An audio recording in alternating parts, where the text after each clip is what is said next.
The morning of December 7th, 1941, began like any other Sunday in Hawaii. Sailors aboard the battleships moored at Pearl Harbor were enjoying their weekend routines, some sleeping in, others preparing for church services, many writing letters home. The waters of the harbor gleamed peacefully under the early morning sun, reflecting the imposing silhouettes of 8 battleships, lined up along Battleship Row. Within hours, this tranquil scene would transform into a nightmare of fire, explosions, and death that would claim over 2,400 American lives and drag the United States into the Second World War. But this catastrophe was not an unforeseeable bolt from the blue. It was the culmination of ignored warnings, dismissed intelligence, bureaucratic paralysis, and a series of assumptions that proved tragically wrong. The attack on Pearl Harbor stands as one of the most devastating intelligence failures in American military history, made all the more painful by the fact that the signs were there, the warnings were given, and the danger was real and present. Yet through a combination of complacency, disbelief, institutional rigidity, and what can only be described as catastrophic misjudgment, American commanders failed to act on 8 distinct warnings that could have prevented or at least significantly mitigated the disaster that unfolded that Sunday morning. To understand how such a failure occurred, we must first examine the strategic context of late 1941. Relations between the United States and Japan had been deteriorating for years, primarily over Japan's aggressive expansion in China and Southeast Asia. The Japanese military had invaded Manchuria in 1931, launched a full-scale war against China in 1937, and by 1940 had begun occupying French Indochina. The United States responded with increasingly severe economic sanctions, culminating in a total embargo on oil exports to Japan in August 1941. This embargo was existential for Japan, a nation almost entirely dependent on imported oil. Japanese leaders faced a stark choice: abandon their imperial ambitions in Asia, or go to war to secure the resources they needed. They chose war. The Japanese High Command developed an audacious plan: launch a surprise attack on the American Pacific Fleet at Pearl Harbor, crippling American naval power and buying time for Japan to consolidate control over resource-rich territories in Southeast Asia before America could respond. The architect of this plan was Admiral Isoroku Yamamoto, who had studied at Harvard and served as a naval attaché in Washington. Yamamoto understood American industrial might and actually opposed war with the United States.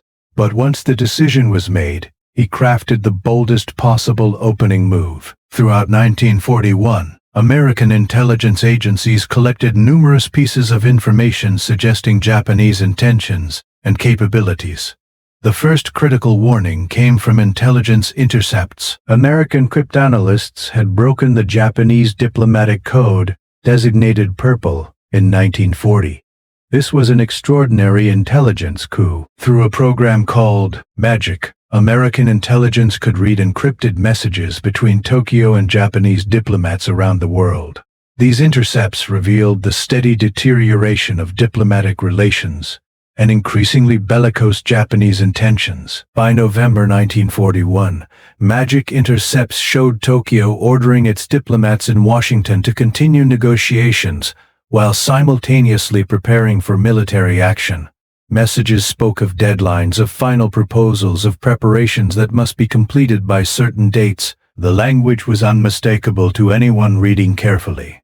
Japan was preparing for war, and the timeline was measured in weeks, not months. These intercepts reached the highest levels of the American government, including President Franklin Roosevelt and the Secretaries of War and Navy. They should have triggered immediate defensive preparations at all American military installations in the Pacific, particularly at Pearl Harbor, the crown jewel of American naval power in the region. The second warning came from American intelligence assessments of Japanese military movements. Throughout November 1941, American observers tracked unusual activity in Japanese naval bases. Ships were being recalled from routine patrols, air squadrons were being consolidated, and there was a flurry of communications, suggesting major fleet movements. Most ominously, a significant portion of the Japanese carrier fleet had seemingly disappeared from the radio intercepts that normally tracked their positions. Carriers were the most powerful offensive weapons in any navy, capable of projecting air power across vast distances. The fact that Japan's carriers had gone silent should have been a screaming alarm. Where had they gone? What were they preparing to do? American naval intelligence knew from their own war planning that carriers were the key to offensive operations across the vast Pacific. If Japanese carriers were on the move and maintaining radio silence, it meant they were approaching a target they wanted to strike without warning. The most logical targets were either the Philippines, where General Douglas MacArthur commanded American and Filipino forces, or Pearl Harbor itself. Despite this obvious conclusion, the intelligence was not acted upon with the urgency it demanded. There was no increase in aerial reconnaissance around Hawaii, no heightened state of alert for the Pacific Fleet, no dispersal of the ships concentrated in Pearl Harbor. The third warning was more specific and more chilling. In January 1941, nearly a year before the attack, Ambassador Joseph Grew, the American ambassador to Japan, sent a dispatch to Washington reporting a rumor he had heard from the Peruvian ambassador. The rumor stated that in the event of war, the Japanese planned to launch a surprise attack on Pearl Harbor.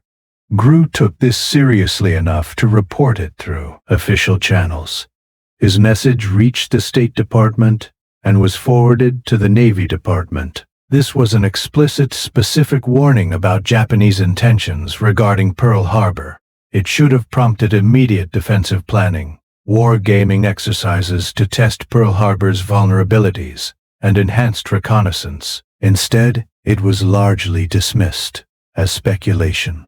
Senior officers in Washington and Hawaii found the idea implausible. Pearl Harbor was thousands of miles from Japan, across the largest ocean on Earth. The logistics of such an operation seemed overwhelming. The shallow waters of Pearl Harbor were thought to make it immune to torpedo attack, as standard aerial torpedoes would dive too deep and bury themselves in the harbor bottom rather than striking ships. American military leaders, particularly those of the older generation who had come of age before air power dominated naval warfare, believed that battleships moored in harbor were essentially safe from air attack. This assumption was wrong, tragically wrong, but it was widely held, and it colored the interpretation of every warning that followed.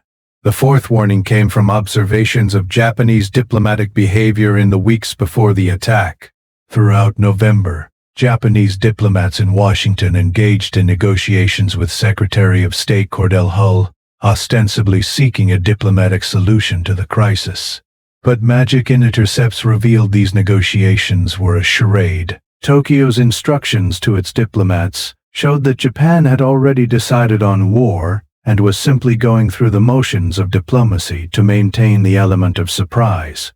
On November 22nd, Tokyo sent a message to Ambassador Kishisaburo Nomura in Washington, stating that November 29th was a deadline, after which things would happen automatically. The message used the phrase, "Things are automatically going to happen," a barely coded reference to military action. This was followed by other intercepts, referencing deadlines and the phrase "winds execute," a code phrase that would signal the final break and the beginning of hostilities. American intelligence officers reading these intercepts understood what they meant. War was coming, and it was coming very soon. Yet somehow, this information did not translate into adequate defensive measures at Pearl Harbor. The psychology at work here is worth examining. There was a pervasive belief, almost an article of faith among American military leaders, that Japan would not dare attack American territory directly. They expected Japanese attacks on British and Dutch possessions in Southeast Asia, perhaps on the Philippines, but not on Hawaii. This assumption was based on a fundamental misunderstanding of Japanese strategic thinking and an overestimation of American deterrent power. The fifth warning was the most famous and most specific. On December 6, the day before the attack, American intelligence intercepted a long message from Tokyo to the Japanese embassy in Washington. This message, which ran to 14 parts, was Japan's response to the American negotiating position. The message was clearly a diplomatic break, a formal rejection of American terms. The final part of the message instructed Ambassador Nomura to deliver it to Secretary Hull at exactly 1 p.m. Washington time on December 7th. This timing was crucial. Intelligence officers who saw this intercept immediately recognized its significance.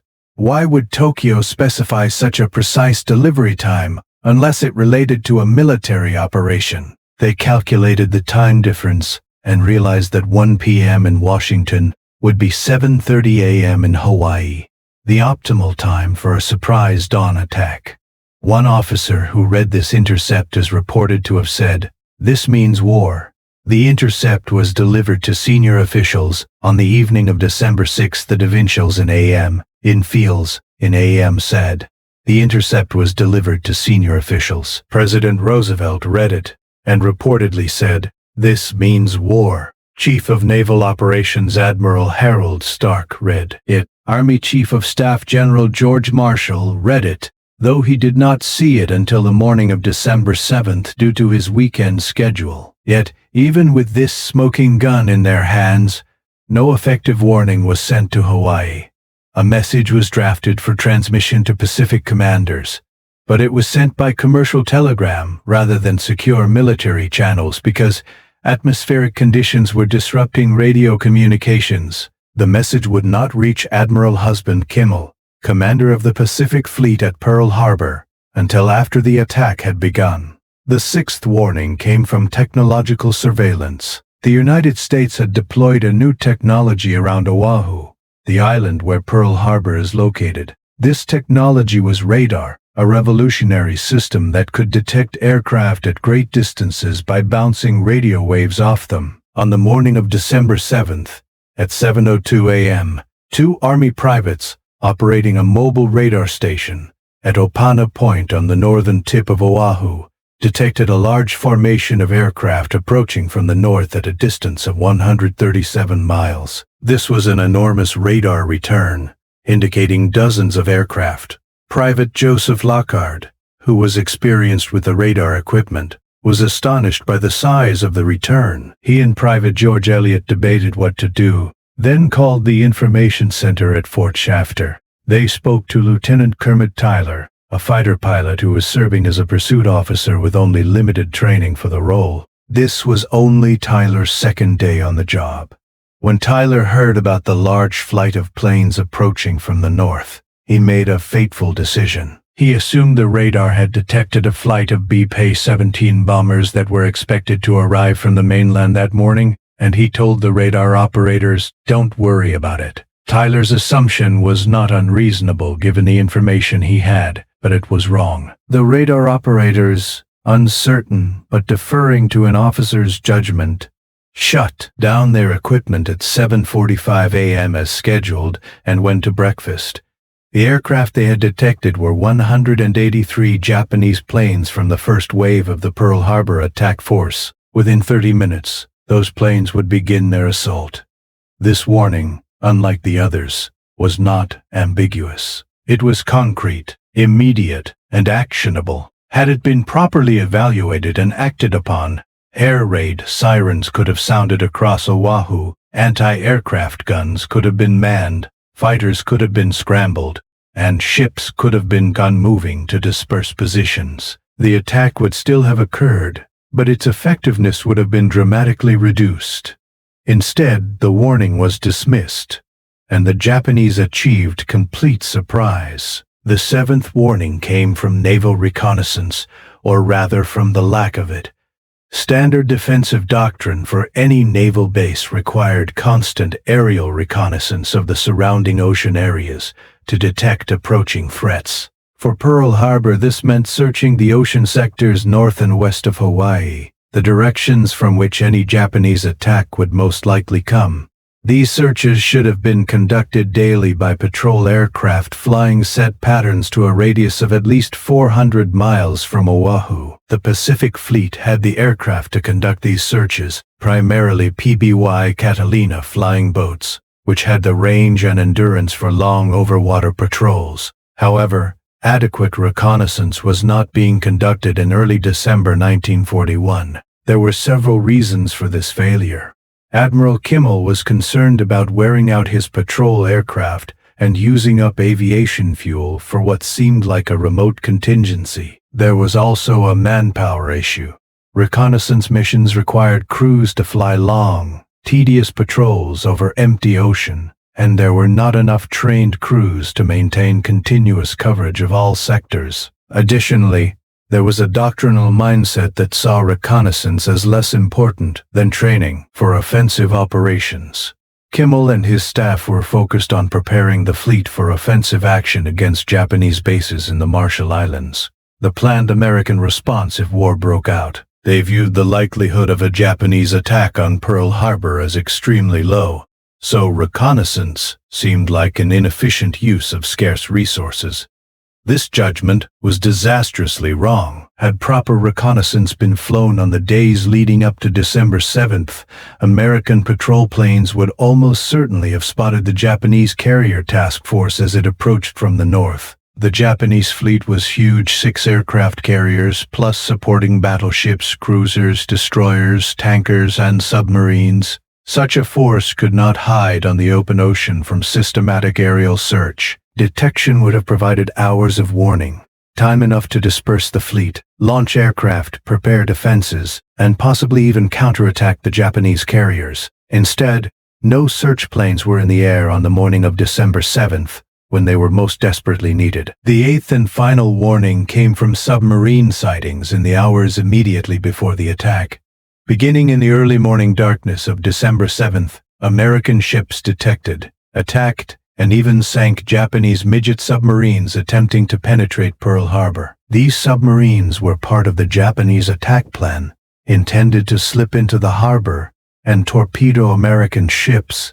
At 3:42 a.m., the minesweeper USS Condor spotted what appeared to be a submarine periscope near the entrance to Pearl Harbor. The Condor reported the sighting to the destroyer USS Ward, which searched the area but found nothing in the darkness. Then, at 6:37 a.m., the Ward spotted a midget submarine following the supply ship USS Antares into the harbor entrance. The Ward's captain, Lieutenant William Outerbridge, ordered his ship to attack. The Ward fired on the submarine with its deck gun, scoring a hit, then dropped depth charges. The submarine sank. This was an act of war that occurred more than an hour before the air attack began.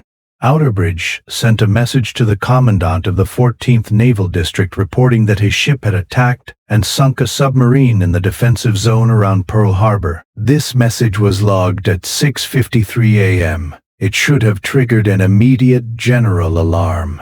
A Japanese submarine attempting to enter Pearl Harbor in the early morning hours could only mean one thing: an attack was imminent. Yet the message worked its way slowly through the chain of command. Officers who received it wanted confirmation, wanted to be sure it was not a false alarm before raising a fuss on a Sunday morning. The duty officer tried to contact Admiral Kimmel, but had difficulty reaching him quickly. By the time Admiral Kimmel was informed of the submarine sinking, it was after 7:30 a.m., and he was still evaluating what action to take when the first Japanese bombs began falling at 7:55 a.m. The Ward's attack on the submarine was the final, clearest possible warning that something was wrong, that hostile forces were operating around Pearl Harbor. But the warning came too late and moved too slowly through the system to make a difference. Why were these 8 warnings ignored or inadequately acted upon? The question has haunted historians, military analysts, and the survivors of Pearl Harbor for over 8 decades. The answers are complex, involving human psychology, institutional culture, technological limitations, strategic assumptions, and what can only be called bad luck. At the most fundamental level, there was a failure of imagination. American military leaders in 1941 could not imagine that Japan would dare to attack Pearl Harbor. The plan seemed too audacious, too risky, too difficult to execute. Pearl Harbor was 3,400 miles from Japan across the largest ocean on Earth.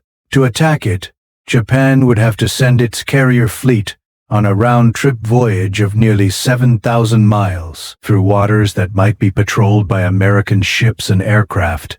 The carriers would have to refuel at sea, a difficult and dangerous operation. They would have to approach Hawaii undetected, launch their strike, and escape before the American fleet could respond. Any one of dozens of things could go wrong, from bad weather to mechanical breakdowns to premature discovery, and if they did, the Japanese carrier fleet might be caught and destroyed far from home. American planners, thinking through this scenario, concluded it was too risky for Japan to attempt. This conclusion was reinforced by a form of cultural prejudice that infected American strategic thinking. There was a widespread belief among American officers that Japanese forces were inferior, that their equipment was second-rate copies of Western designs, that their pilots were poor because their eyesight was bad, and they lacked individual initiative. These racist stereotypes were comfortable to believe, but bore no relation to reality. In fact, Japanese naval aviation in 1941 was probably the best in the world. Japanese carrier pilots had been honed to a fine edge by years of combat over China. Their aircraft, particularly the Zero fighter, were equal or superior to American designs. Their torpedoes were the best in the world, and they had solved the technical problem of shallow water torpedo attacks that American planners thought was impossible.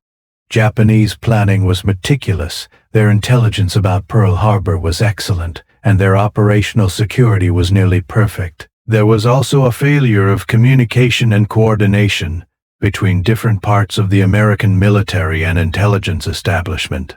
Information was compartmentalized. Magic intercepts were so highly classified that only a handful of officers were cleared to see them, and those who were cleared often did not have the context to interpret them properly.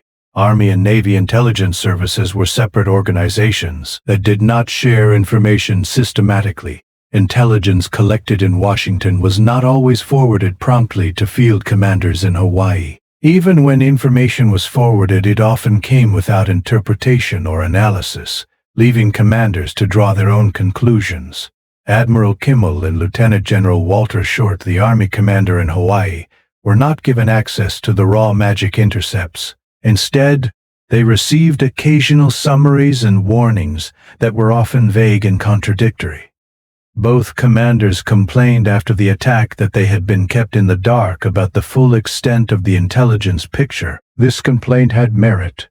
The system for distributing intelligence was badly broken, reflecting the reality that in 1941 the United States did not yet have a unified intelligence community or a clear doctrine for how intelligence should inform military operations. Admiral Kimmel and General Short themselves bear significant responsibility for the disaster.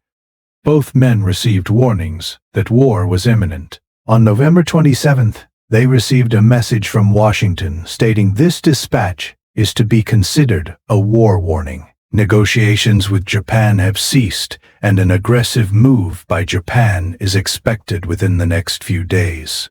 Kimmel and Short responded to this warning, but their responses were inadequate. Short was primarily concerned about sabotage by the large Japanese-American population in Hawaii. He ordered aircraft parked wingtip to wingtip on airfields so they could be more easily guarded, not realizing that this made them perfect targets for air attack. He did not put his anti-aircraft batteries on full alert because he wanted to avoid alarming the civilian population. Kimmel increased security around his ships and put some additional measures in place.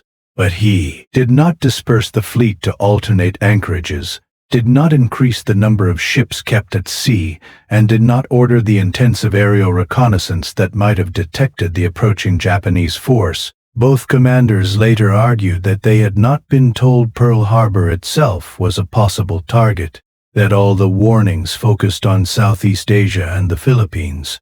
This argument is not entirely convincing. A war warning should prompt maximum defensive measures, regardless of where the enemy blow is expected to fall.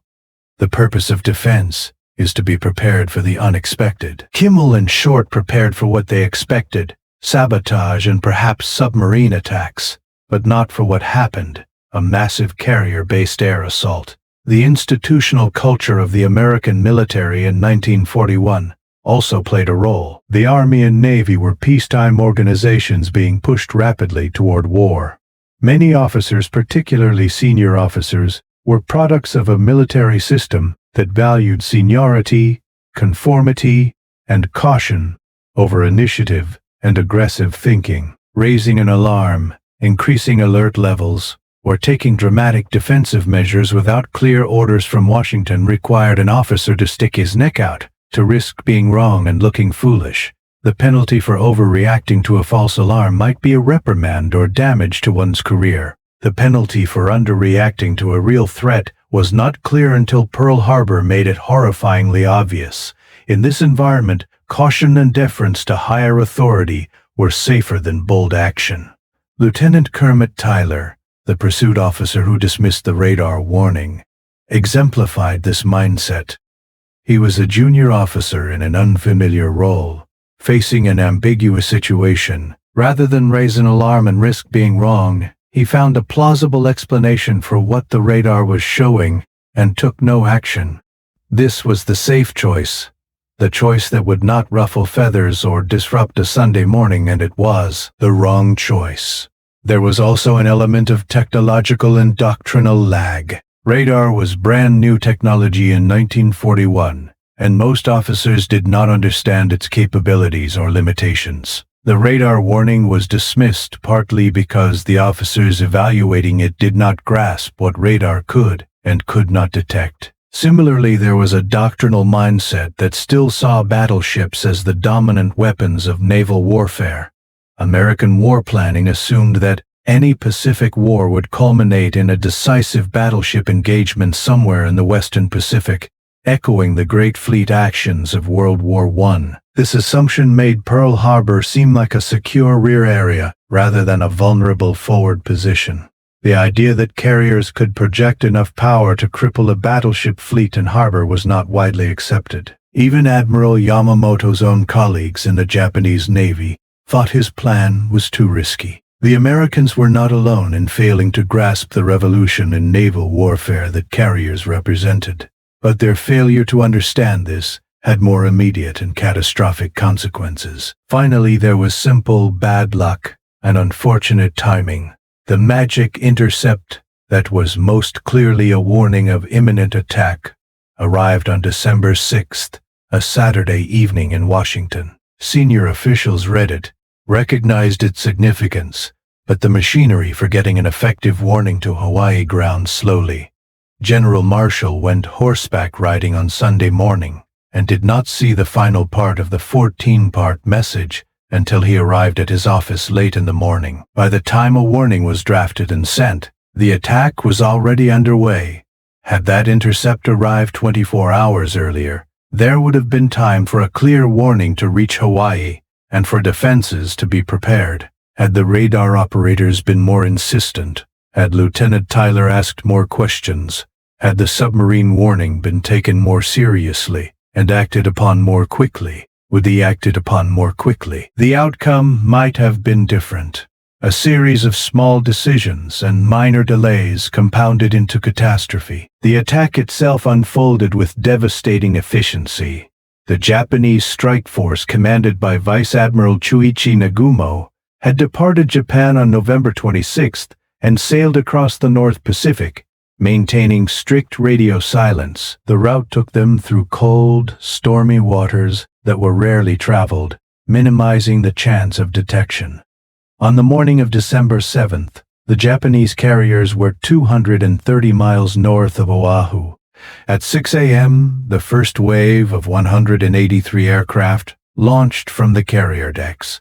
They climbed into the dawn sky and turned south toward Pearl Harbor. At 7:55 a.m., Commander Mitsuo Fuchida, leading the attack, looked down on Pearl Harbor spread out below him, the battleship lined up perfectly along Battleship Row, and radioed the code words, "Tora, Tora, Tora," indicating that complete surprise had been achieved.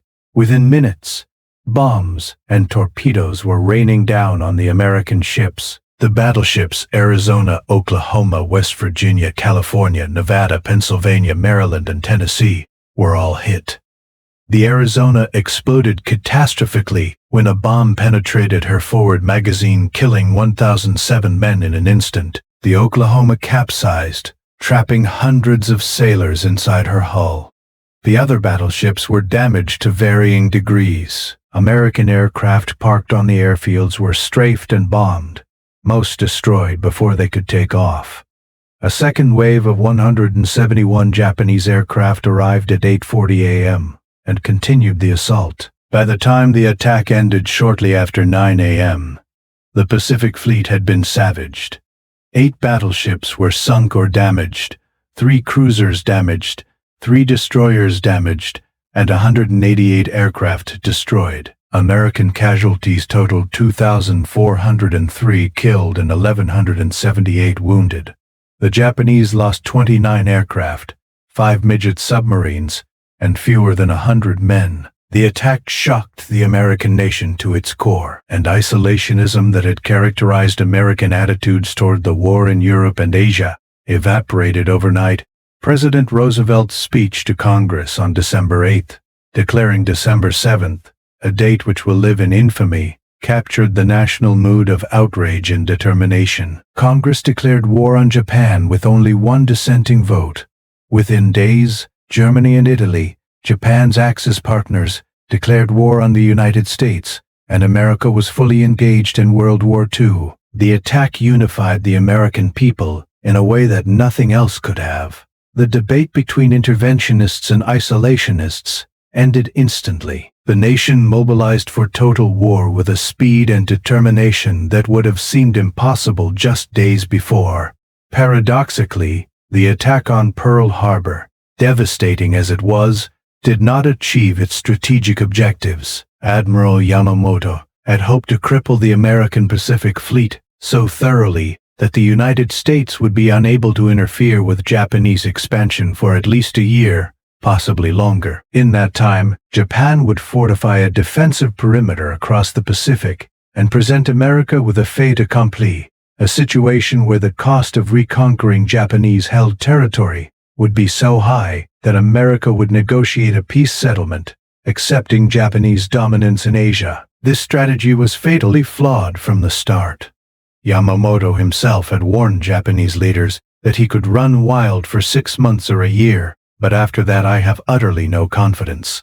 He understood that American industrial capacity, once fully mobilized, would overwhelm Japan. The attack on Pearl Harbor guaranteed that American industrial capacity would be fully mobilized and directed entirely toward Japan's destruction.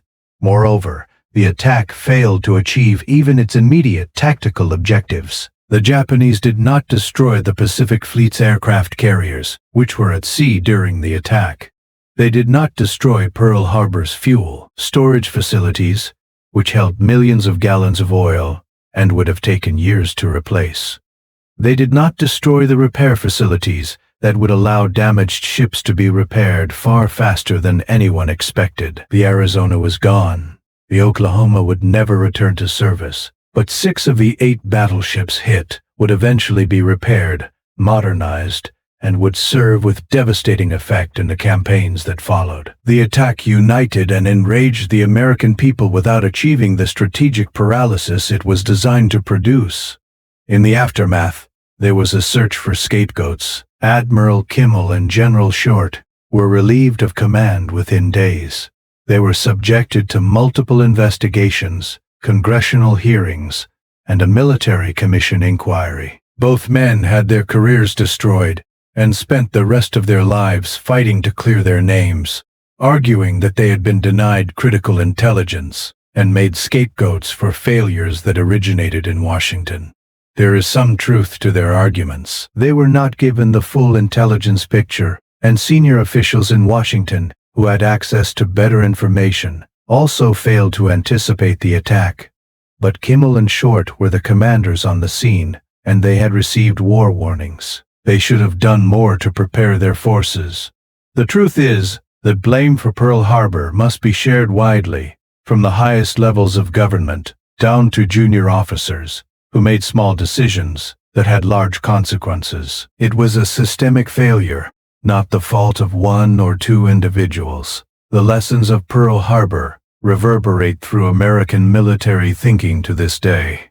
The attack demonstrated the catastrophic consequences of ignoring intelligence, of allowing assumptions to override evidence, of failing to imagine what an adversary might do, and of inadequate communication between different parts of a large organization. These lessons led directly to reforms in how America conducts intelligence and organizes its defense.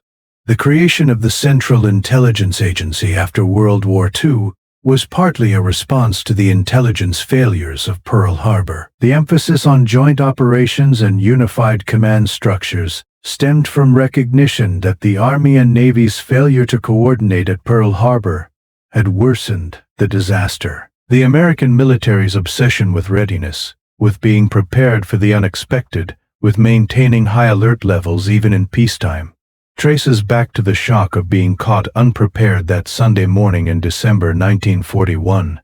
Pearl Harbor also established patterns that would repeat in later conflicts. The tendency to dismiss warnings that contradict prevailing assumptions, the difficulty of getting intelligence from collection to decision-makers in time to act, the challenge of distinguishing signal from noise when information is ambiguous or contradictory. All these problems that plagued American commanders in 1941 would reappear in Korea, Vietnam, on September 11, 2001, and in other crises. Each time, reformers would promise that lessons had been learned, that systems had been improved, that it could never happen again. And yet it does happen again, because the fundamental human and organizational factors that caused the failure at Pearl Harbor are persistent and difficult to overcome. Changing assumptions is hard. Acting on ambiguous information is hard. Coordinating between large bureaucracies is hard. Imagining what an adversary might do requires thinking, like the adversary, which is uncomfortable and often resisted. The story of the 8 warnings ignored before Pearl Harbor is ultimately a story about human fallibility and the fog of approaching war. It is easy in retrospect to see what should have been done, to point to the warnings that should have been heeded, to condemn the officers who failed to act. But those officers were operating in real time, with incomplete information, under pressure, constrained by doctrine and institutional culture, and carrying the weight of assumptions that seemed reasonable at the time. They were not stupid or cowardly. They were products of their time and their system, and that system failed them as much as they failed it. The tragedy is that the information was there, the warnings were given, and disaster could have been prevented or at least mitigated. Instead, through a combination of bad assumptions, poor communication, institutional rigidity, and bad luck, those warnings were ignored, and the consequences were catastrophic. The flames that consumed the Arizona, the capsized hull of the Oklahoma, the rows of dead at the military cemeteries, all stand as testament to what happens when warnings are not heeded, when assumptions are not questioned, and when the unthinkable is dismissed as impossible. Pearl Harbor taught America hard lessons about vigilance, preparedness, and the danger of complacency, lessons purchased at a terrible price, in blood and fire on that Sunday morning, that changed everything.